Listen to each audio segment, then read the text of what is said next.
მოგესალმებით ძვირფასო რადიო მსმენელებო, ეთერშია შუადღის პოლიტიკა, რადიო სივრცის ეთერში FM 98-სა და 5-ზე.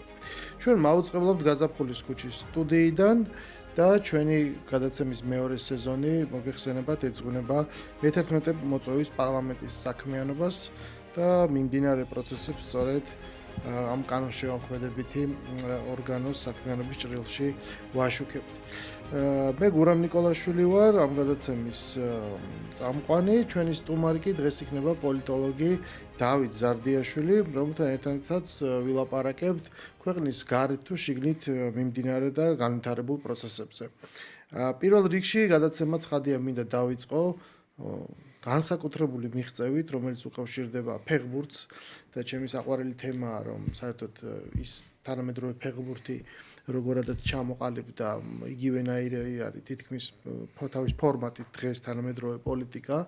პირველ რიგში ეს არის სეზონური და ბევრი ლაპარაკი შეიძლება ამაზე და გამორჩეული ქართველი ვარსკვლავი ხვიჩა კვარაცხელია გახდა ჩემპიონთა ლიგის გამარჯვებული. მე დარწმუნებული ვიყავი, რომ ეს გამარჯვება მოხდებოდა, ერთადერთი რაც მინდოდა ეს იყო, რომ ჩვენ გვენახა მისი შესრულებით გოლი და ჩვენ ესეც ვნახეთ. ბატონი დავითი ასევე როგორც მივხვდი, მე თავის ფეხბურთის მოყვარულია, მას ჰქონდა პატარა ტექსტი ამ თემაზე ჩვენ ამაზე ვილაპარაკებთ, მაგრამ მე მინდა ცოტა აქედან დავიწყო და ცხადია მიულოცო ეს ძალიან დიდი გამარჯვება, რომელიც უფრო მეტია ვიდრე სპორტული ტიტული. და რატო? იმიტომ რომ ძალიან საინტერესოდ განვითარდა პროცესები, მინდა თქვა, რომ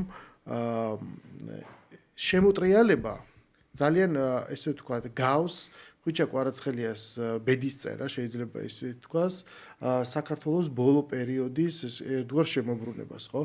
საბედისწერო ცხადია გახდა ვლადიმერ პუტინის მიერ დაწყებული ომი 2022 წლის თებერვალში, რამაც განაპირობა ჩვენს ქვეყანაში სრულიად სხვა ტიპის პროცესის დაწყება. საქართველოს გააცნობიერა, რომ ის იმყოფებოდა ეს თუ მოწყვლად ზონაში, მისი საფრთხეები იყო მომატებული და რაც თავარია, ის მიხვდა, რომ ის უსაფრთხოების მექანიზმები, რაც მანამდე 20-30 წლის განმავლობაში იქმნებოდა, ეს უკვე აღარ იმუშავებდა, ხო? ლაპარაკი არის თუნდაც მის გამოცდილებაზე 2008 წლის, როგორც აცრალმაც იმუშავა, იმიტომ რომ ჩვენთვის ეს ცოცხალი მეხსიერება იყო და სერიოზული არგუმენტი და მეორე მხრივ ჩვენ ვნახეთ ის მასშტაბი, რომ ვთქვათ, დახმარება რაც აღმოგვიჩინეს, ეს რა სახის და რა ფორმის იყო და ცხადია მაშინ იმ დროისთვის იყო მნიშვნელოვანი. თუმცა 2022 წელს იყო უკვე სრულიად სხვა მოცემულობა. ეს მოცემულობა აისახა ხვიჩა კვარაცხელიძეს, მას მოუწია ტრადიციული მისი ასე ვთქვათ, მანამდეც ხო ძალიან ისეთი ნიშანდობლივია ის გზა, რაც გაია, იმიტომ რომ ქართველი ბოლოს ძალიან უჭირს საქართველოს. ფეხბურთი არის ყველაზე უფრო დახურული სპორტი, რომელთაც რთულია, იმიტომ რომ იქ არის კვოტები ევროპაში, იქ მოხვედრა და ამ დროს ეს არის ელიტარული სპორტის სახეობა, ყველაზე მასობრივი და ყველაზე პოპულარული და ჩვენთვის ყველაზე ისტორიულიც. რადგანაც გამომდინარე იქიდან, რომ საქართველოს ძალიან დიდი ხნის განმავლობაში, ბოლო 2 საუკუნის განმავლობაში, როგორც წესი, როდესაც ჩვენ ცხოვრობთ იმპერიის ქვეშ და ძველ საუკუნეებში, რაც უნდა გავლენა ყოფილიყო, არსებობს მონარქი. სამშენ მონარქი ყავს, ის შეიძლება ვიღაცის ვასალად ითვლება, მაგრამ შენ წარმოდგენაში მაინც პერსონიფიცირებულია შენი ხელისუფლება. ბოლო 2 საუკუნის განმავლობაში, როდესაც ჩვენ მონარქია დავკარგეთ, სხვადასხვა ფიგურა ახერხებდა მის და უნებლიეთ პერსონიფიცირებას ერის ამ რაღაც გამოხატულების. ხო, ეს იყო პირველ რიგში მე-19 საუკუნეში ილია ჭავჭავაძე, რომელსაც თანამედროვე სახელმწიფო შექმნა. მე-20 საუკუნის პირველ ნახევარში გასაგები მიზეზების გამო ჩვენ ცხოვრობთ იმპერიაში, რომელსაც ქართველები მართავდნენ და შესაბამისად ეს საკითხი ის ვთქვათ ავტომატურად იყო გადაჭრილი. აი მეორე ნახევარში მე ვფიქრობდი სხვათა შორის და ყველაზე უფრო თვალსაჩინო შეიძლება იყოს ეს მისია რაღაც ერის ერთგვარი იდენტობის და გამარჯვების გამოხატულების აიღო ფეხბურთმა. ის იყო თბილისის დინამო და შეიძლება ეს ფიგურა დავიღოთ სიტყვაზე დავით ყიფიანი, ხო? რომელიც იყო აი თავის დაუნებურად იქცა ამ სიმბოლოდ. აი დღეს ეს ხდება ხვიჩა კვარაცხელია. და მისი გზაც, რომელსაც მას მოუწია ომის შემოტრიალება, მან მიაღწია ამ თავის რაღაცა ყველაზე დიდ სიკაშკაშეს და რაც თავარია ის შედის თავის საუკეთესო წლებში. ჩვენ ვხედავთ, რომ ჩვენ მარტო ერთი ფეხბურთელი კი არ მივიღეთ სადღაც. ეს არის მთელი თაობა, ეს არის მთელი გუნდი თავისი ვარსკვლავებით და ჩვენ ვხედავთ აი ამ შედეგებს, ხო? და აი ეს ძალიან ჭიდროდ გადაიხლართა ამ საქართველოს ამ ბედისწერაში, მით უმეტეს, როდესაც ესეთი რთული გახდა ეს პროცესი ერთგვარად აი ამ რეალური დამოუკიდებლობის მიღების, როცა შენ არ ახარ დაქვემდებარებული გარეთ წესრიგს და სხვათა გავლენას, რომელსაც ხარ მიჩვეული.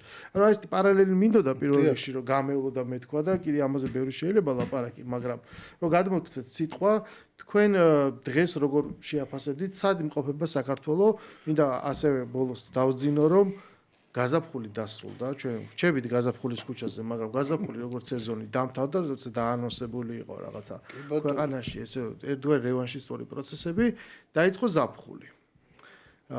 სეზონი არჩევნების წინ. თქვენ როგორ დაახასიათებდით დღეს ქვეყანაში არსებულ მდგომარეობას? მადლობა ბატონ გურა მოწვევისთვის, მე ვესალმებ პირველ რიგში აუდიტორიას, უაღრესად საინტერესო, ვთქვათ, შედარება მოიყვანეთ ამ ფეხბურთსა და საქართველოს საერთო მდგომარეობას შორის, აი საერთო გეზს შორის, რასაც გავდივართ და ბუნებრივია ეს პროცესები ერთმთლიანობის ნაწილია, ხო? ფეხბურთში არ შეიძლება ხდებოდეს სხვა რამ, განსხვავებული არსებიდან, რაც საერთოდ ქვეყანაში ხდება რა და ბუნებრივია რომ ჩვენ გავდივართ ძალიან რთულ გზას დამოუკიდებლობის აღდგენიდან ვიდრე დღემდე და ეს არის დამოუკიდებელი სახელმწიფოს შენების გზა. ეს გარკვეულწილად შეიძლება თქვა, ცოტა უფრო გმათ თუ განვიხილოთ პროცესს, რომ ეს არის გზა ნეგატიური თავისუფლებიდან პოზიტიური თავისუფლებისკენ, ხო? დამოუკიდებლობა რომ მოიპოვოთ ეს ნეგატიური თავისუფლება გახდათ, ან თავისუფლება რაღაცისგან, ვიღაცისგან ეს ნიშნავდა სასაკვირველო რუსეთის იმპერიისგან, საბჭოთა იმპერიისგან, რუსეთის იმპერია აღარ არის, ეს საბჭოთა კავშირია, მაგრამ იქიდან გამოსვლას, მისი გავლენისგან გათავისუფლებას, მისი ბატონობისგან თავის დაღწევას, მაგრამ კითხვაზე პასუხი თუ ვისგან ან რისგან დამოუკიდებლობა ჩვენ რასაკვირველია გავაცით ამ კითხვას პასუხი, მაგრამ დამოუკიდებლობა რისთვის, თავისუფლება რისთვის ეს უკვე პოზიტიური შინაარსია თავისუფლებისა და ცხადია რომ აქ ბევრი რამე გაგუჭირდა და გარკვეული მწარე გამოცდილების დაგროვება გახდა საჭირო რომ მივსულიყავით აი იმ ღირებულებამდე რისთვისაც ღირს თავისუფლება ხო? ნუ თავისუფლება უწინარეს ყოვლის არის უზარმაზარი პასუხისმგებლობა და ჩვენ ამ გზას დაგვანახა რომ მას გაფრთხილება უნდა, პასუხისმგებლიანი მოპყრობა უნდა და ეს დაკავშირებული არ მხოლოდ უფლებებთან, არამედ ვალდებულებებთან. ერთმანეთის მიმართ ვალდებულებებთან, ერთმანეთის გაფრთხილებასთან, საერთოდ ქვეყნის მოვლა პატრონობასთან და პატრონობა ეს უდიდესი ვალდებულება გახლავთ. თუნდაც აი გერმანიის კონსტიტუცია რო გავიხსენოთ დღევანდელი მე-14 მუხში წერია.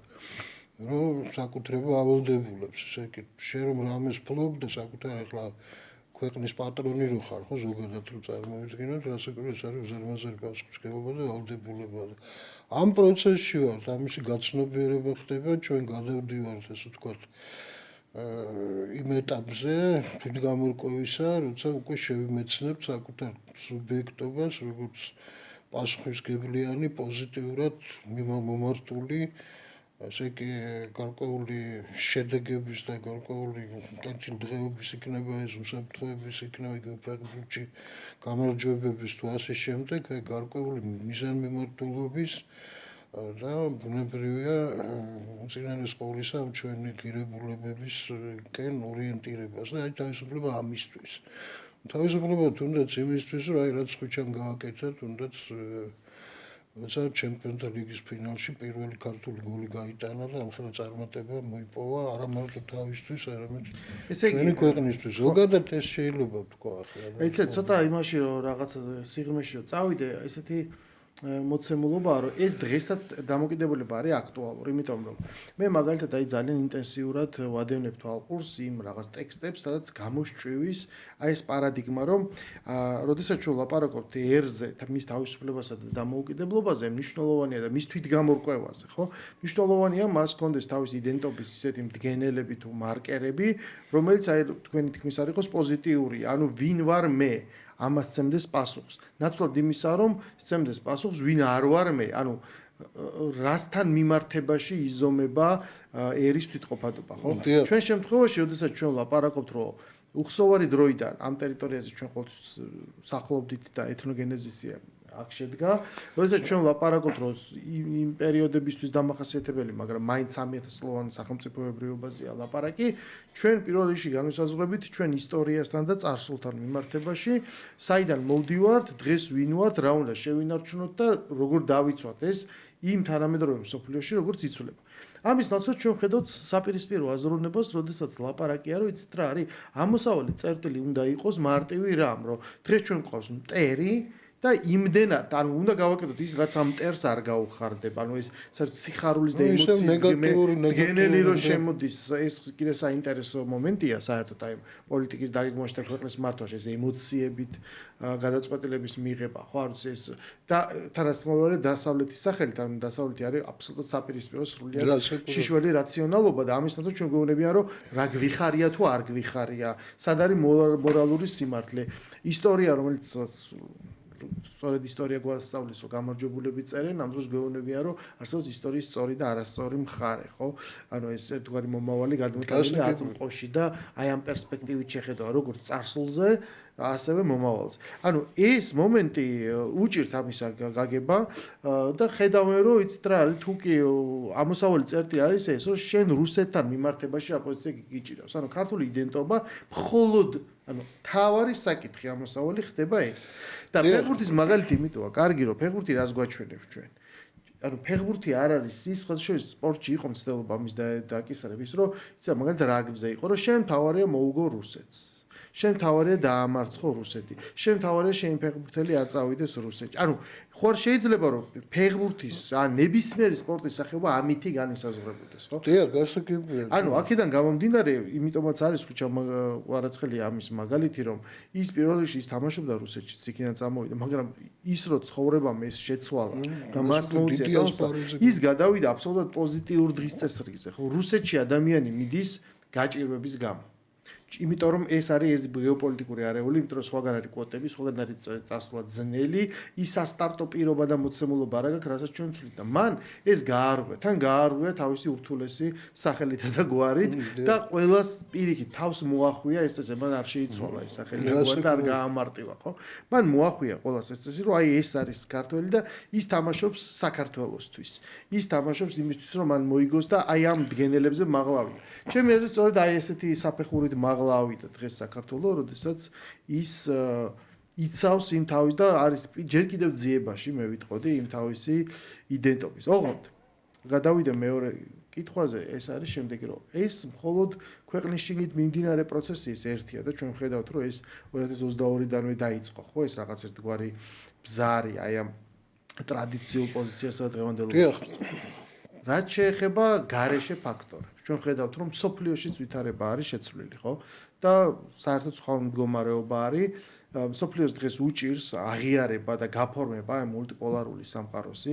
ერთ-ერთი ფრონტის ხაზი გადის აი ამ საკითხის სწორედ უკრაინაში სამშვიდობო მოლაპარაკებებზე, რომელსაც მე ძალიან სკეპტიკურად უყურებ. როგორია თქვენი აზრი? რასაკვირველია ეს ურთულესი პერიოდია, რაც სოფლიო გადის და ამ პროცესის ნაწილი არის საქართველოში, რაც ხდება ეს რასაკვირველია აისახება და უშუალოდ და პირდაპირ. ეხლა ჩვენი მიმართება ეს რუსეთთან მინდა ეს საკითხი, რომ ცოტა უფრო მკაფიოდ გამოუთქვა. ანუ ეს რასაკვირველია ესე კი რაც თავს მოგვახვიეს, ხო, დღის წესრიგი რაც არის რუსეთთან, თითქოს და რუსეთის იქით აღარაფერი აღარ არსებობს და ჩვენი იდენტობა არის დაკავშირებული ამ ერთადერთ საკითხთან, რომ რა დამოკიდებულება გაქვს რუსეთთან და ეს არის სხვა არაფერი არ არის, თორე რუსეთზე ნეგატიური დამოკიდებულება. ანუ ჩვენ რუსეთისგან კი არ გავთავისუფლდით, რუსეთი თითქოს დააბრუნდა ჩვენთან და დაბრუნდა უარესად, ვიდრე იყო, ხო, ეს არის რომ ყველა საკითხს მე ვზომავ და ვაფასებ იმის და მიხედვით, რომ ეს იქნება რუსეთის მიმართ იყოს მტრული. ეს გახდა ორიენტირი და ამ მიმართულებით, ну, რასაკვირველია, ეს არის ძალიან ძველი კამათი. იგივე მაგალითად აგერ კარგად გახსოვთ ეს არა, დათო თუთაშხიაში რო არის შალი თური და იმასთან დავარო. ესე იგი მტრობა განსაზღვრავს თურმე იდენტობას და ამ დროს კიდე სადღეგრძელო ისხება, რომ რაც მტრობას დაუნგრევია, სიყვარულს უშენება. ეს ისე შეკითხვას უბრუნდებით, რა თავში რაც თქვით, რომ ეს პოზიტიური და ნეგატიური თავისუფლებების მიმართება. ჩვენ ბუნებრივია ისტორიული ქვეყანა ვართ. ჩვენი დამოუკიდებლობა და სუვერენიტეტი ეს არის მხოლოდ კაცთა შეთანხმება. ეს არის ისტორიული მოცემულობა, ასე ვთქვათ, ერთგვარი ზეგარდმო რეალობა, ეს არ ამერტო ერისნება, ეს ღვთისნებაც არის, გარკვეულწილად ამ სიმბოლოებით რო ვისაუბროთ და ბუნებრივია ეს დგას წარუვალ ღირებულებებზე და ეს ღირებულებები ასევე ევროპული ღირებულებებიც არის, ხო ძალიან ბევრი რო ვილაპარაკოთ, ეს შეიძლება აი რაც ჩვენ საერთო გვაქვს, ხო, ევროპასთან სამი ფუნდამენტური სიტყვით გამოვთქვათ, ხო? ეს არის ვერიტას, ანუ ჭეშმარიტების სწრაფვა, რომ ჩვენ სიმართლეს ვეძიებთ, სიმართლის მაძებარი ხალხი ვართ და ჭეშმარიტებისკენ ორიენტირებული, ჭეშმარიტებას ასაკურველ ვერ მოვიპოვებთ, იმიტომ რომ რთულია ეს და მაგრამ აი ეს სწრაფვა არის მუდმივი.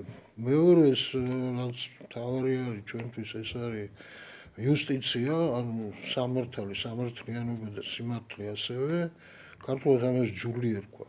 და ანუ რასაკვირველია ეს უზარმაზარი мотивация არის ჩვენი იდენტობისთვის, არა ჩვენის ჯული გვაქვს და ამ მაკონსოლიდირებელი ფაქტორით ვართ გაერთიანებული და მესამე გახლავთ ეს გრაცია, ანუ მადლი.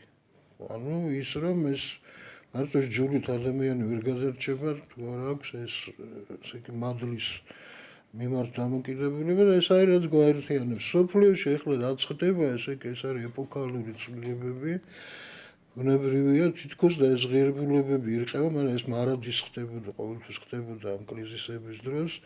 და ასაკურველია, როცა ერთი მოდუს ვივენდი დაინგრა, ესე კეთილი ომის შემდეგ შექმნილი ეს პოლარულობის მომენტი, ხო? შეერთებული შტატების ჰეგემონია, პაულ ვოლფოვიცის ცნობილი დოქტრინა, ეს აღარ მუშაობს, აღარ არის. ახალი ჯერ არ შექმნილა და ყველა ქვეყანა ეძებს თავის მოდუს ოპერანდის ისე, რომ ეს მოდუს ვივენდი აღარ არის. ყველა ცდილობს გარკვეულწილად რაღაცა სარგებლის მიღებას თუ არა გადარჩენას. ბრუნდება ეს რეალპოლიტიკა. ეს ამაზე ძალიან ბევრს ლაპარაკობენ უკვე და ეს ჯონ მიშაიმერის ეს ცნობილი თეორია უკვე ძალიან პოპულარულია. და აქ ქვეყნები მოქმედებენ მხოლოდ და მხოლოდ საკუთარი ინტერესებიდან გამომდინარე და იმის გათვალისწინებით, რომ დღეს მიმდინარეობს ეგრეთ წოდებული ნულოვანი ჯამის თამაში. ანუ რა რომ ესე იგი საკუთარი გამარჯვება შეუძლებელია სხვისი დამარცხების გარეშე. ანუ ესე იგი ჯამი ნულია, მაგრამ რამდენსაც მე მოვიგებ, ვიღაცამ უნდა წააგოს და საქართველოს ამ დღის წესრიგში თუ დარჩება, ესე იგი საკუთარი შეზღუდული რესურსების გამო იული გამოსაცნობია, რომ მას გამარჯვების ძალიან მცირე შანსი აქვს და სხვები შეეცდებიან, რომ საქართველოს დამარცხების ხარჯზე რაღაცა უპირატესობები მოიპოვონ ამ დიდ თამაშში. და ეს როგორმე უნდა ამისგან თავი დავიცვათ. ამ პირობებში ვართ და რა თქმა უნდა, ახლა უკრაინაში რაც ხდება, ეს გუშინ რაც მოხდა, გუშინ წინ უბრალოდ დღამე რუსეთზე ეს ალბათ ამ ომის პერიოდში ყველაზე უფრო ხმამაღალი დივერსიული შეტევა იყო, ხო? რუსეთზე ეს აეროპორტებს პილოტო აპარატებით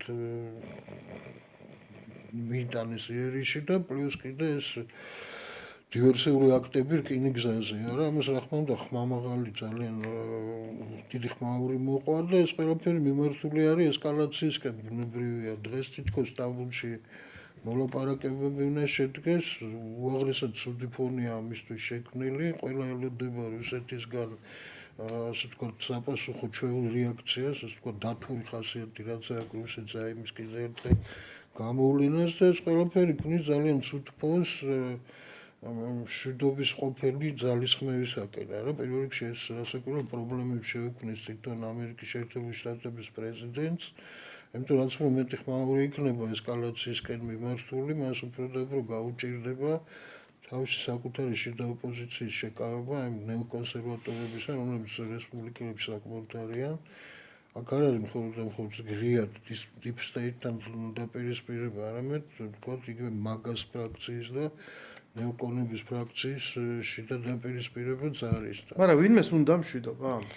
როგორც ჩანს, მშვიდობა ყველას უნდა, ეს შეიძლება ასე ვთქვათ, მაგრამ უნდა თავისი პირობებით ეს მშვიდობა. აგერ დღეს თქვენ გამომიგზავნეთ, როიტერმა გამოაქვეყნა ესე იგი უკრაინის შეხედულებები. ასე ვთქვათ, რეგულარული მემორანდუმი თუ როგორ უყურებს იგი ამ საკითხს.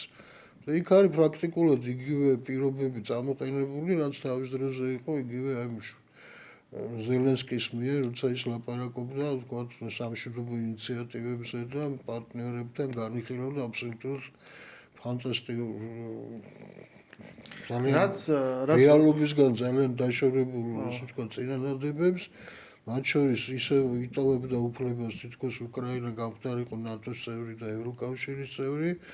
ისე 2014 წლის ტერიტორიების საზღვრებზე არის ლაპარაკი და ასე შემდეგ. ხო, მე რაღაცნაირად მესმის ისევ რომ დაუბრუნდეთ ემოციურ მდგენელს ერთგვარი სიხარული და ჟივილხივილი რომ აი რა გააკეთა უკრაინამ და მიაყენა ესეთი დარტყმა რუსეთში. არ მესმის როგორც დივერსიული აქტი კი ბატონო, შეიძლება ალბათ ესე შეფასდეს, მაგრამ ნუ არ მესმის. ახლა რატო არ იყო თუნდაც კურსკის ოპერაცია, რომელიც პრაქტიკულად ის იყო მეორე ფრონტის გახსნა, რატო არ იყო უფრო მასშტაბური და დღეს არავინ აღარ ახსენებს კურსკს, დამთავრდა ეს კურსკი. ეს ხანმოკლე რაღაცა გოლის გატანასავით სიხარული ერთის მხრივ მესმის, მაგრამ მეორეს მხრივ ეს ხო მიმდინარე პროცესია, ეს ომი უკვე მეოთხე წელია მიმდინარეობს და მას გააჩნია თავისი ძალიან მყარი და სტაბილური მდგენელები. ფრონტზე სიტუაცია არ შეცვლა, ფრონტის და ქალაქების დაბომბვა ავიაციით არ ხდება, ხდება артиლერიით, ხდება დრონებით. ხდება ფრონტალური შეტაკებებით და შორი მანძილის რაკეტებით, ხო? ხო და ანუ ამ მოცემულობაში შეცვლილი არ არის. ანუ ერთის მხრივ ზედაპირულად რომ შევხედოთ, ზუსტად მოლაპარაკების შემდეგი რაუნდის წინ უკრაინა, ну, ყოველ შემთხვევაში რუსეთსაც ეძახის და უკრაინას და ორივე მხარეს აწყობს, რომ ამას დაერქვას, რომ აი ეს დივერსიული აქტი განხორციელდა და ლაპარაკი არის რაღაცა მასშტაბურ ზიანზე. ვინ დათვალა და როგორ არ ვიცი, ხა თვითონ ერთ უკრაინელ ექსპერტს ისიც ქონდა ნათქვამი, რომ დიდი ნაწილი ამ თვითმფრინავების არის სწორედ დასაშლელად გამზადებული, რომ მოკლედ ამ ნაწილებისგან მე აწყობენ ახალს. იგივენაირ F-16-ებს აძლევს სხვათა შორის ამერიკაც, უკრაინაც, ეს უკრაინას რომ მე ეს მეინტენანსი მოკლედ ეგრე მოხდეს. მაგრამ ამას შევეშოთ ამ სამხედრო დეტალებში რო ჩავიდეთ, ფაქტია, რომ ეს ხდება ზუსტად წინა დღეს. და ლაპარაკია იმაზე, რომ დღეს როცა მოლაპარაკეები მიმდინარეობს, უკრაინის სასტარტო პოზიცია უბრუნდება, ანუ 3 წლის წინანდელს და მე მგონი არა უფრო ხისტია, იქ ლაპარაკია იმაზე, რომ ნუ უბრალოდ ცეცხლი უპირობოდ უნდა შეწყდეს, თუნდაც უნდა დაიხიოს, მერე შეიძლება რაღაც ლაპარაკი ნატოში შევალთ, 10 ტერიტორიებს არ დავთვალოთ ფაქტობრივად, ანუ ნუ ეს პრაქტიკულად ეს არის ულტიმატუმი, იქ ვერ მიხვდები ვინ არის დამარცხებული და ვინ არის გამარჯვებული, ეს არის პრაქტიკულად ნუ ჩაგდება და უარის თქვა. ეხლა ჩვენთვის გასაგებია რომ ხარები მონაწილეობენ იმიტომ რომ მათ არ დაბრალდეთ რომ მათ არ უნდა ჩვიდობა, ანუ სიტყვით ყველა აღიარებს ჩვენ გვინდა მშვიდობა, მაგრამ რეალობის ასახვა ფურცელზე და ამაზე შეთანხმება ცხადია ვერ ხდება.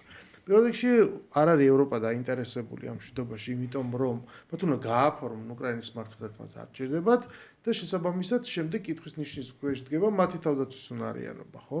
მერე რა ხდება?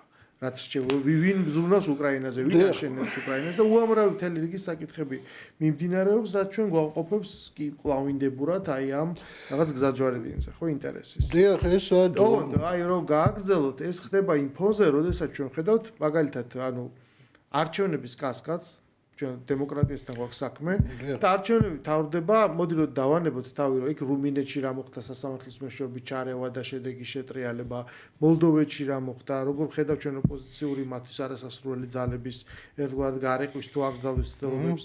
აი პოლონეთში ხა პირიქით მოიგო, ხო? მოიგო ესე თქვა კონსერვატორმა კანდიდატმა, მაგრამ თავარი ჩემთვის სხვა რამეა, ვინ მოიგო, შეიძლება და იმასაც მოიგო, იმიტომ რომ პრაქტიკულად პატარავესია, ხო, გადახრა. ეს ნიშნავს, რომ 50-50%-ია საზოგადოება გაყოფილი.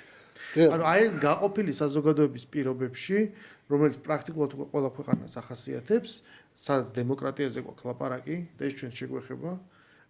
აი ამ პირობებში როგორ წარმოგიდგენიათ, რამდენად შეიძლება იყოს თანმიმდევრული ევროპა თავის პოლიტიკის? ეს არის ურთულესი საკითხი და უკავშირდება პირდაპირ შეიძლება ესე კი ეს ტერმინი შეიძლება ხურჭრის ვიღაცისთვის, მაგრამ ეს არის ეგრეთ წოდებული დიფუზური ომების ეპოქა. ამაზე ბევრი მკვლევარი ლაპარაკობს. მათ შორის მოიყვან მაგალითად ამერიკელი არის უილემ ლინდი ეგეთი. იგივე უკრაინელი არის გიორგი პოჩეპცოვი მაგალითად, რომელიც ამ ვითარებაზე ლაპარაკობს. რუსი არის ეგეთი ვლადისლავ სურკოვი, ჩვენთვის კარგად ცნობილია, იმიტომ რომ ის სერიოზული პერტექნოლოგია ერთი პერიოდი პუტინის წარმომადგენელი იყო აფხაზეთისა და ცხინვალის კონფლიქტების მოგვარებაში და საქართველოსთან გარკვეული შეხება აქვს და ის ლაპარაკობს ამ დიფუზორ ომზე სწორედ ეს აქვს ხედელობაში რომ კაცობრიობამ უკვე გაიარა ასე ვთქვათ ეს ჰიბრიდული ომების ეპოქაც და მივედით ისეთ მდგომარეობამდე რომ მაგალითად ჰიბრიდული ომის დროს ომსა და მშვიდობას შორის იშლება თითქოს ზღვარი ესე იგი პოლიტიკა ხდება ომი უკვე პირდაპირ და ნუ რასაკვირველია არავითარი წყალგამყოფი კონკრეტული რომ პოლიტიკის მიზანი ესე იგი კლასიკური ფორმულა იყო ასეთი რომ ომი არის პოლიტიკის გაგრძელება სხვა საშუალებებით და ახლა პირიქით ხდება თითქოს რომ თვითონ ომიც კი პოლიტიკის წარმოების საშუალება კი აღარ არის ანუ პირიქით არის ვითარება არის ატრიალებული და ომსა და მშვიდობას შორის საზღვარი პრაქტიკულად გაურკვეველი არის მაგრამ ესეც კი გადალახა კაცობრიობამ და მივიდა იმ მდგომარეობამდე როცა ზღვარი იშლება მტერსა და მოკავშირეს შორის ეს უკავს აქ დახასიათება რომ ეს მომავლის ომი ან მეოთხე თავების ომი ამაზე უილიამ ლინდიც წერს ბევრს და არ იქნება ისეთი ომი სადაც უბრალოდ მრავალი კოალიცია იქნება ჩაერთული და ეს კოალიციები იმოქმედებენ როგორც ალკეული სახელმწიფოები ან სახელმწიფოთა კავშირები არამედ თვითონ სახელმწიფოს შიგნით იქნება ეს კოალიციები დაყოფილი ერთმანეთში იქნება ასე ვთქვათ ეს დიფუზია არეულობა ეს არის მაქსიმალური турბულენტობა და ბოლო მომენტამდე გაურკვეველი რჩება აი თითოეული ამ კოალიციის მიზანი, ინტერესი, ვის უპირისპირდება, რატო, რის გამო და წარმოიქმნება მდგომარეობა, როცა ვითარება არის მყისიერად ცვლადი და ყველაზე რთული არის აქ ორიენტირება ქვეყნისა, როგორც ერთი მთლიანობისა, რომ მან კარგად დაინახოს ამ ვითარების საშიშროებაც და იქნებ რაღაცა თუ ბედმა გავუღიმა, იქნებ სარგებელიც ნახოს. ეს საერთო მდგომარეობაა დღეს მსოფლიოში. ეს რასაკვირველია როცა ლაპარაკობენ წესებზე დამყარებულ საერთაშორისო წესრიგზე ეს უკვე დიდი ხანი აღარ არსებობს აი 22 წლის თებერვლიდან ამაზე საუბარიც აღარ შეიძლება და არსებობს აი ესეთი დიფუზური მდგომარეობა მაქსიმალურად турბულენტური და ერთადერთი რაც ვთქვათ ჩვენ ქვეყანას შეუძლია ამ ვითარებაში ისი რესურსიც უნდა იყოს არა ეს რა თქმა უნდა არის მოთმინების გამოჩენა თავის შეკავება რაიმე მკვეთრი და ხის წინაბიჯებისაგან და როგორმე თავის დაცვა ამ არეულობისაგან და სხვაგვარად ვერ მოხერხდება თუ არა ის შიდა სტაბილურობის მაქსიმალურად უზრუნველყოფის. ანუ ჩვენ ყველანაირად უნდა დავიცვათ თავი იმ турბულენტობისგან, რაც საქართველოს გარედან მოდის, იმ არეულობისგან, ამ დიფუზიისგან.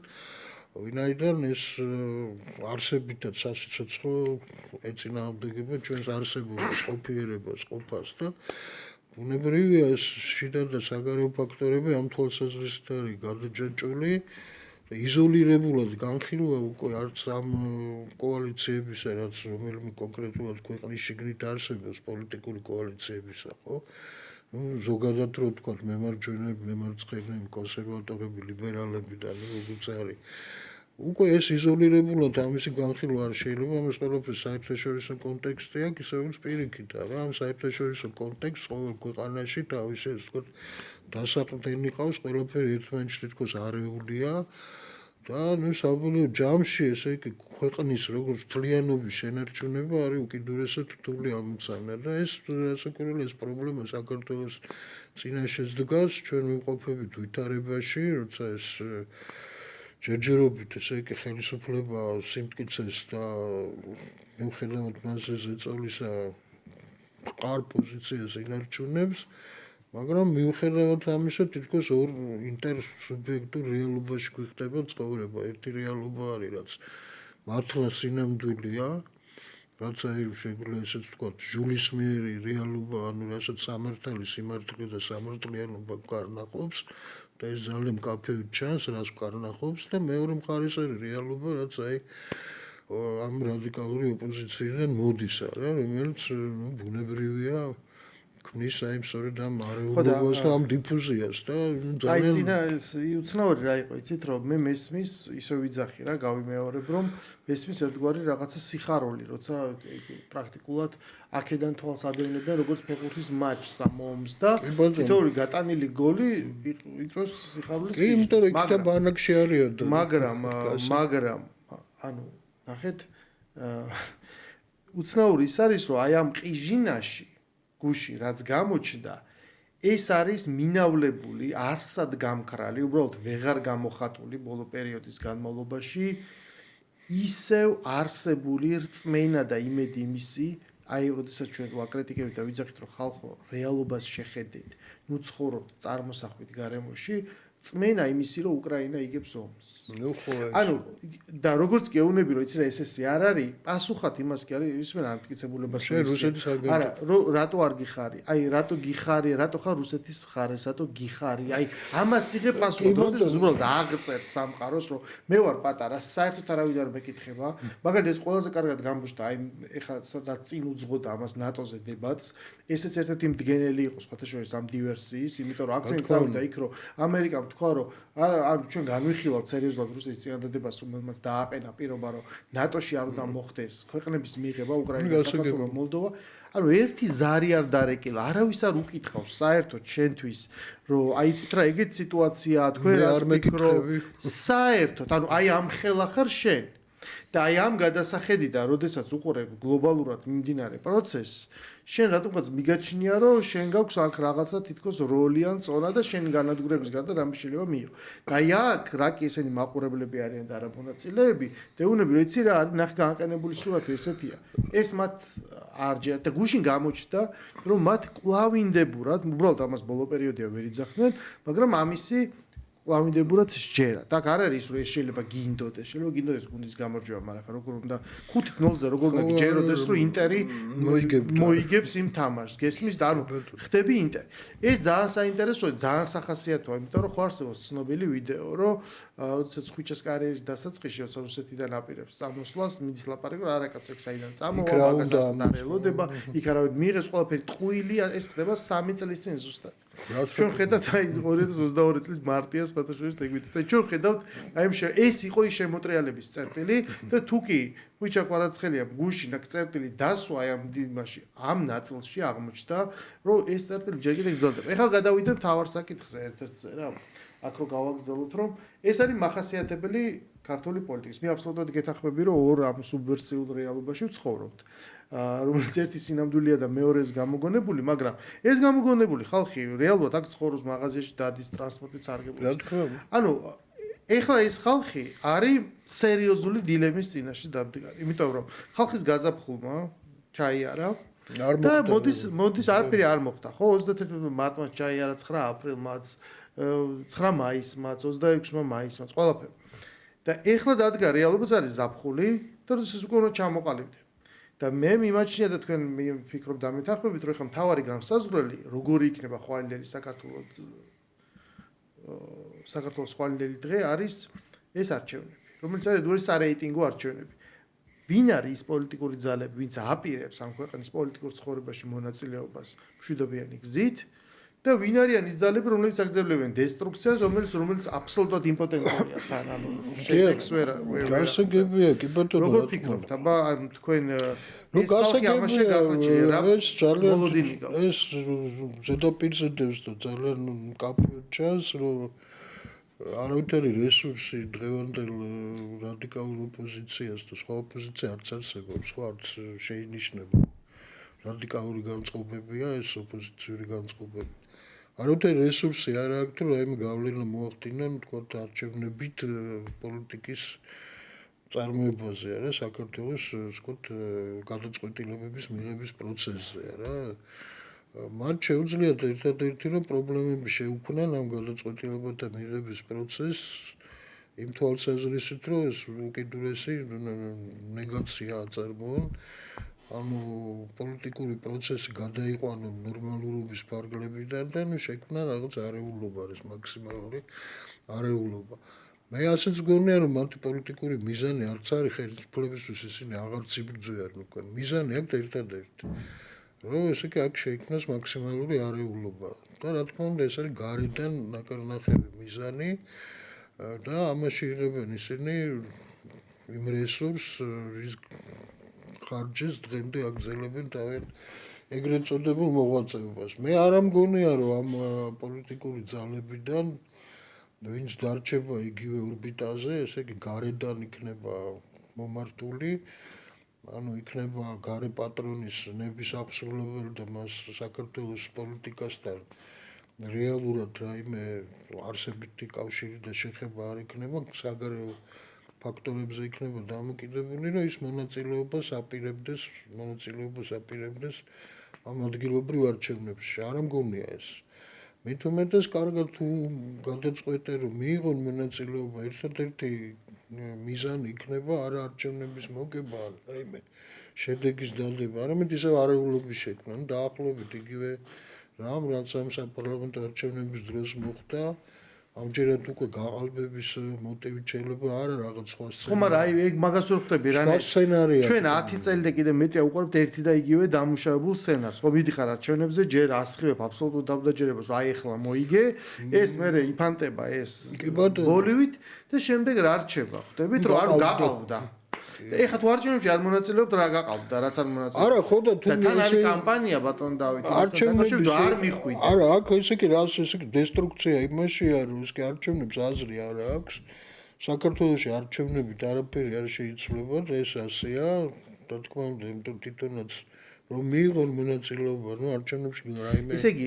ბოიკოტი შეიძლება ვიღაცას დაეხმარა არეულობისკენ ესე ბოიკოტი ხო მაგრამ თავიდან ხო ბოიკოტი უნდა გამოუცხადო უნდა იყოს კამპანია უკვე დაიწყოს არა ეგ უკვე პოლიტიკური აი ანუ გურამ რის თქმა უნდა რა ესე იგი ბოიკოტს რა წყარო არ მიხვიდეთ ან დარჩით სახლში ანუ კოვიდის დროინდელი კამპანია გააცოცხლა დარჩით სახლში ლევან ხაბეიშვილი ეხა ამ კამპანიას ვაწარმოებ სამი თვე მე რო არ მიხვალ ამ არჩევნებზე მე იტყვი რომ ნახეთ იქ ძალიან ცოტა მივიდა და უმეტესობა გარეთვათ ანუ ესე იგი და შემდეგ უნდა რაღაც არეულობა მოაწყო ხო ანუ აი ვერ გავიგე ეს რატო უნდა გაყოს ეს კი ეს აღარ არის ეს კი აქ როგორ არის ჩვენ ამ პროცესს უყურებთ ჩვეულებრივი პოლიტიკური განზომილებებით და კრიტერიუმებით რა რაც ვთქვათ ტრადიციულ პოლიტიკაში არსებობს ხოლმე და აი როცა ესეთი დიფუზური ისე ამ ტერმინს გამოვიყენთ რომ სხვა არ ვიცი რა დავარქვა ესეთი დიფუზური არეულობის შემქმნელი მდგომარეობას კი ისინი ცხოვრობენ ამ არეულობით მათი ესე იგი გარემო სადაც საარსებო რითიც სუნთქავენ ეს არის ეს არეულობა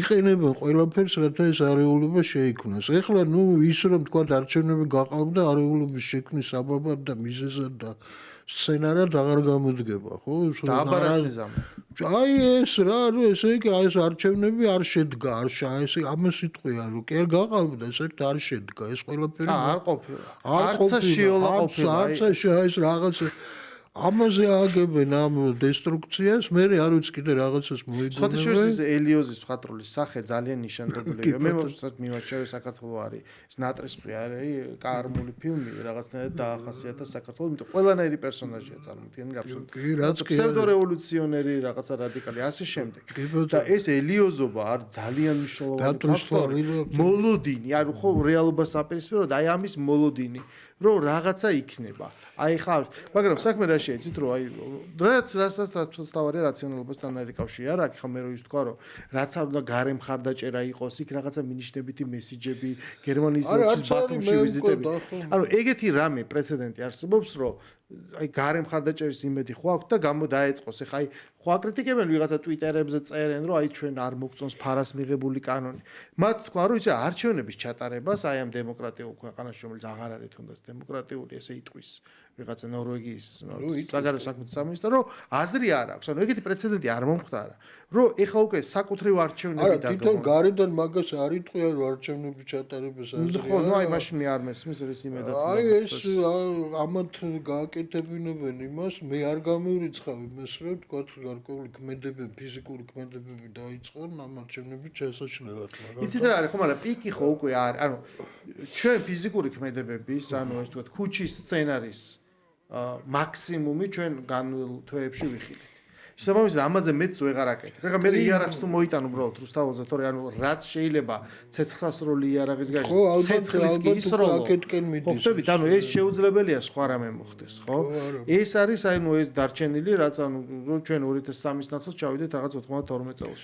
მაგრამ ხელისუფლება მაჩვენა რომ ეს სიმტკიცე აბსოლუტურია და ეს ხალხი არ გადაიღო. რთული საკითხია ესე კი არა, აი მე რაციონალობას თუ ვეძებთ ესე კი მათ ქმედებებში, ნუ ალბათ ძალიან გაგუჭირდება რომ ვიპოვოთ, მაგრამ იგივე ელიოზი რო წარმოიდგინოთ, ხო, ეს განწყობები იქ არის ნამდვილად, რომ აი მართლა რაღაცა ნატრის თვალს ვიპოვი.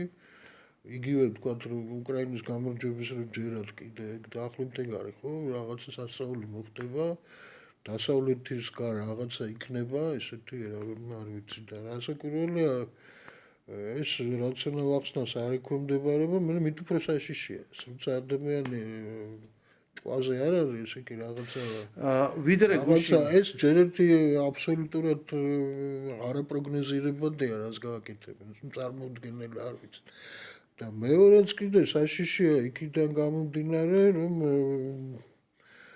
არა მარტო არაპროგნოზირებადია არამედ განსაკუთრებით ბრუტალური შეიძლება ისეთი შეიძლება აღმოჩნდეს რომელიც ძალიან სერიოზულ ზიანს გამოიწვევს იმ მიმართულებით რასაც ერთ არ ელოდები და ხო და გუშინდელ გამიჭირდება ამის ერთადერთი ამისი აი დავამთავრებ ფასს ერთადერთი აქედან გამოსავალი არის ის რასაც ახლა თქო ჩვენ პარლამენტი აკეთებს და ჩვენ პოლიტიკური ხელისუფლება რომ ამათ რამენაირად პოლიტიკური საქმიანობა ყოველ შემთხვევაში სამართლებრივ სივრცეში მაინც სადაც სამართალი მუშაობს და მოქმედებს უნდა აიგრძელოს არ უნდა მიეცეთ ამის საშუალება ეს პარტია უნდა აიგრძელოს როგორც იცი ყველაზე კარგი სცენარი როგორც ანტისისტემური ანტიკონსტიტუციური ხო მაგრამ ფორმალურ ნაწილამდე თუ ამ ხალხს შერჩა რაიმე და აუცილებლად თავის დადებულ სიტყვას რომ აუცილებელია ბოიკოტი და მონაწილეობას არ მიიღებენ თუ ამას შეასრულებენ ძალიან მოხარულები იქნები ეს იქნება მეათი ალბათ ყველაზე დიდი კონტრიბუცია მე ველოდები რომ ესე კი დაიწყებენ რაღაც ფიზიკურ ქმედებებზე გადო რომელსაც რა თქმა უნდა არაფერი შედეგი არ იქნება სერიოზულ არეულობას ამით ვერ შექმნიან მაგრამ ეცდებიან აი კომისიებზე და ადგილობრივ კომისიებზე თავდასხმას ეს პლაკატების განადგურება რაღაც აი ესე დესტრუქციული აი ეგეთი რა ოღონდ ძალიან ლოკალური პატარა მასშტაბის რომელიც ვერასდროს ვერ იმიტომ რესურსი არ აქვს მაგდენი რომ რამე სერიოზული გააკეთო ხო მაგრამ თავად ძალიან მნიშვნელოვანი ანუ ის თვითლიკვიდაციის პროცესი რაც ახლა მიმდინარეობს რაც მათ გონიათ რომ პირიქით არის შემდგომი სმოტანი ანუ აქ დაახლოებით პრაქტიკულად არ ეკლია ის ვითარება რაც ხდება აი მთელი მაისის განმავლობაში როცა რაღაც მომენტში გაჩნდა ilūzია რომ შეიძლება სამშვიდობო მოლაპარაკება შედგას იმიტომ რომ მინდა გავახსენო მსმენელს რომ გადადგა უკრაინაში ამერიკის ელჩი ბიჯი ბრინკი. არ გადადგა, იმიტომ რომ მან თქვა, რომ ჩემთვის მიუღებელია ჩემივე ქვეყანა მეძე წოლას ახორციელებს უკრაინაზე, ანუ მან დაადასტურა, რომ უკრაინა უფრო ჭედავს ესე თქვა. კი, რა თქმა უნდა, ვიდრე რუსეთზე ახორციელებს. ამის პროტესტის ნიშნად წავით. და ასე ვეუბნები, რომ აი ოპონენტებს ხო ლაპარაკობ, მეგობრებს მეუბნებიან, რომ არა შენ არ იცი, სინამდვილეში ეს არის ის, რომ პუტინს ყველაზე მეტად არ უნდა მშვიდობა. იხსენებ ხო მაგრამ აი პირობები რა არის არა ამ პირობებს აზრი აქვს იმიტომ რომ მას მაინც ამიტომ მან ააწყო ეკონომიკა ომზე გუშინდელ დღემდე მე მესმოდა მაისის ვერსია ფირფიტა მაისის ხო ეგეთი ეხლა საინტერესოა აი გუშინ რო ეს აჟიტირება მოხდა როგორ იქნება ივნისის ფირფიტა როდესაც რა სიტყვია რომ უკრაინა იგებს მაგას ხო მაგრამ უკრაინა რო იგებს ანუ გუშინ ამტკიცებდნენ რომ პუტინს არ უნდა მშვიდობა ეს დივერსია და შემდეგ დღევანდელი ულტიმატუმი რაც სტამბოლში ჩაიტანა უკრაინულ მხარემ ანუ პრაქტიკულად ამ მშვიდობას ნუ აი აქ არ წყლებს არა ესე იგი აქ შეიძლება ეს კი ორი მესიჯია რუსეთს არ ანუ რუსეთი თან დამარცხებულია თან მშვიდობა არ უნდა და გუშინ და დღეს კიდე აი ცოტა რთულია არა კიდე ერთხელ ვიმეორებ აქ რაღაც ესე კი კაფე რაციონალ სარჩულზე ლაპარაკი ცოტა რთულია მაგრამ აქ შეიძლება რაღაც მოლოდინებზე ელიოზის ვარიანტი როს კი რა სად შეიძლება იყოს ამ სასწაულის სივრცე სადღაც ეს შეიძლება დავინა მათ გააგზავნეს მესიჯი ამ დივერსიული აქტებით ხო რომ რუსეთი არც ის თუ უსაფრთხო ქვეყანაა რა მას ესე იგი ამ ბირთვული ტრიადის ერთ-ერთი კომპონენტის დაზიანება შესაძლებელია ძალიან ესეთი მარტივი ხერხებით ხო ფურებით შეიტანო პილოტო აპარატი საფრენი აპარატები და ну ეს კაპიკები რა ჯდება იმითი დაანგრიო სტრატეგიული მილიარდების წლობით ჩადებული ეს ხო ესე იგი ეს ნიშნავს რომ ესე იგი მოწყვლადია ხო რუსეთის უსაფრთხოების სისტემა საკმაოდ მოწყვლადია და მეორე ეს თქვა დივერსიები რკინიგზებზე რა ესეც საკმაოდ მასშტაბური და თანხმაურიანი აქტები რა თქმა უნდა ეს ახლა სამხედრო თვალსაზრისთან რეალური ზარალის თვალსაზრისით რუსეთისთვის როგორც სამხედრო გიგანტია და ეკონომიკური გიგანტიც არის ხო ჩვენთან შედარებით განსაკუთრებით არა არაფერს არ ნიშნავს მაგრამ ხმაური იქნება ძალიან დიდი ხმაური აი ამ განწყობების შექმნა გაცოცხლდება ეს თქვა ეს სივრცე რომ უკრაინა იგებს, აი სადღაც ეს იმუშავებს ეს რა. ну მაგალითად ჩვენს ვთქვათ იმ ნაწილში ვინც ამ მხარეს არის არა და ბუნებრივია ეს ერთგვარ პროცესი რა, ესე იგი რაღაც გარკვეულ საწევს მიცემს, რომ ეს პროცესი კიდე ეს უკრაინამ კიდე გაძლოს ეს რაღაც გარკვეული და რაც თავი ეს არის მიმართული რისკენ, ხო? ერთ-ერთი მთავარი არის ის, რომ როგორმე ტრამპი არ გავიდეს ამ ომიდან და გააგრძელოს უკრაინის პირველ რიგში მატერიალური და სამხედრო მხარდაჭერა, არა და ეს ესკალაცია ქმნის ამის, ვთქვათ, ეს ესკალაცია ამ турბულენტობის მასშტაბს ზრდის ამ არეულობის და ეს რაც უფრო იზრდება ეს მასშტაბი რა, ეს ნეოკონები უფრო ძლიერდებიან და ეს მაგას ნაწილი უფრო სუსტდება და რაღაც გარკვეულ პერიოდში შეიძლება ეს კრიტიკული აღმოჩნდეს და ტრამპს მოუწიოს გარკვეული უკან დახევა ამ თავისი ზოგადი ამ პოლიტიკური მიმართულებისგან, რაც არის მშვიდობის მყოფელობა, ასე ვთქვათ რა, ესე იგი ან ის რომ ეს ომიდან გავა, უბრალოდ ესე იგი ეს პროქსი ომია, ჩვენ აღარ გვინდა აქ და გამოვა ამ ვითარებიდან და როგორმე ამას ხელი შეუშალა, რომ ესე იგი ეს პროცესი გაგრძელდეს. და ეს ესე იგი გაჩნდეს ეს სივრცე ამ რაღაცა სასწაულისთვის, ხო? ну ყოველ შემთხვევაში ახლა ეს აშკარად იკითხება რომ ეს რა თქმა უნდა უკრაინის ესეთი მასშტაბის დივერსიას მარტო უკრაინის სპეცსამსახურები ну ვერავითარ შემთხვევაში ვერ გააკეთებდნენ და იკითხება რასაკვირველია მე უფრო გონია რომ ეს უფრო ბრიტანული დაზვერვის ხელი ჩანს აქ და საკმაოდ ესეთი მძლავრი ხელი ხო მოკლედ ომის და მშვიდობის ფლანგზე ამ წუთას არასახარბიელო ვითარება, მშვიდობის შანსები კვლავინდებურად ჩანს და შესაბამისად ისიც არ ჩანს უკვე თქვათ მომდევნო კონტურიდან ნაბიჯი თქვათ რა არის. დიდი მადლობა ბავტონ და სტუმრობისთვის ამ ანალიზისთვის ჩვენ იმედია კიდე შევხვდებით, დაიწყება წინასაარჩევნო კამპანია დრო და მაშინ ვნახავთ ჩვენ ვინ დარჩება ბოიკოტში და ვინ მიიღებს მონაწილეობას და სად გაივლის სასწაულია ამ არჩევნებზე იდეოლოგიური დაპირისპირება. მადლობა, ჩვენი დღევანდელი გადაცემა დასრულებულია. ეთერში დავუბრუნდებით ხუთშაბათს, გემშვიდობებით დროებით.